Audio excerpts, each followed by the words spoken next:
ناظرین گرامی 1937 میں انگلینڈ میں چیلسی اور چارلٹن کے مابین فٹ بال کا میچ 60ویں منٹ میں شدید دھند کی وجہ سے رک گیا، لیکن چارلٹن کے گول کیپر سیمی بارٹم کھیل کو روکنے کے 15 منٹ بعد بھی گول کے اندر موجود تھے، کیونکہ اس نے اپنے گیٹ کے پیچھے ہجوم کی وجہ سے ریفری کی سیٹی نہیں سنی تھی۔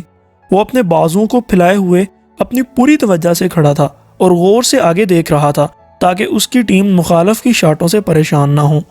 15 منٹ بعد جب اسٹیڈیم پولیس اس کے پاس پہنچی اور اسے اطلاع دی کہ میچ منسوخ کر دیا گیا ہے تو سام برتم نے شدید غم کے ساتھ کہا، کتنے افسوس کی بات ہے کہ میرے دوست مجھے بھول گئے جب میں ان کے گیٹ کی حفاظت کر رہا تھا۔ اس نے بہت دکھی ہو کر کہا کہ میں سوچ رہا تھا کہ ہماری ٹیم حملہ کر رہی ہے اور مخالف کو ہمارے مقصد کے قریب جانے کی اجازت نہیں دے رہی۔ ناظرین محترم، زندگی کے میدان میں کتنے کھلاڑی موجود ہیں جن کے مقصد کا ہم نے جوش اور حمایت کے ساتھ دفاع کیا، لیکن جب صورتحال دھند کی لہر گئی تو انہوں نے پہلے ہی لمحے میں میدان چھوڑ دیا اور ہمیں تنہا چھوڑ دیا۔